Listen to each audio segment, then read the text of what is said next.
"I declare it's darker than the inside of a dead man's boot out here," exclaimed Dad Clawson.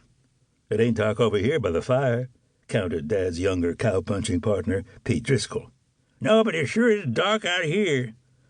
Dad, a short, bandy-legged, gray-bearded man in a bullet-crowned cream Stetson that had seen far better days a good 20 years ago, stood at the edge of the firelight, holding back a pine branch as he surveyed the night-cloaked Bear Paw Mountain rangeland beyond him. "If you've become afraid of the dark in your old age, Dad, why don't you come on over here by the fire, take a load off, and pour a cup of coffee? I made a fresh pot, thick as day old cow plop, just like you like it. I'll even pour some of my Who Hit John in it if you promise to stop caterwauling like you're about to be set upon by wolves." Dad stood silently, scowling off into the star-capped distance. Turning his head a little to one side, he asked quietly, in a raspy voice, "Did you hear that?" "Hear what?" "That." Dad turned his head a little more to one side. "There it was again." Driscoll, a tall, lean man in his mid-30s and with a thick dark-red mustache mantling his upper lip, stared across the steaming tin cup he held in both hands before him, pricking his ears, listening. A sharpened matchstick drooped from one corner of his mouth. "I didn't hear a thing." Dad turned his craggy, bearded face toward the younger man, frowning. "You didn't?" "Not a dadgum thing, Dad."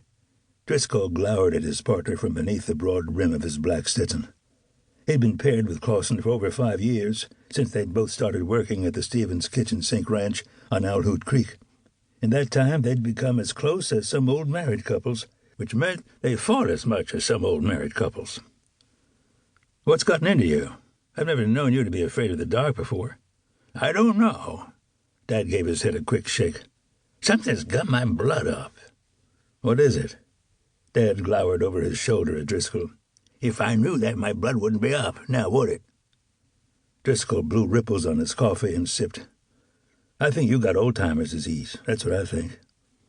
He sipped again, swallowed. "Hearing things out in the dark, getting your jaws in a twist." Dad stood, listening, staring out into the night.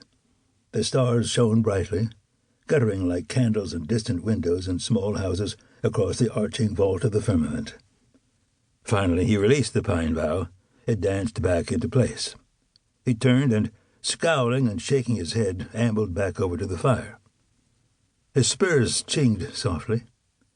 On a flat, pale rock near the dancing orange flames, his speckled tin coffee-pot, which owned the dent of a bullet fired long ago by some cow-thieving Comanche bushwhacker in the Texas Panhandle, gurgled and steamed.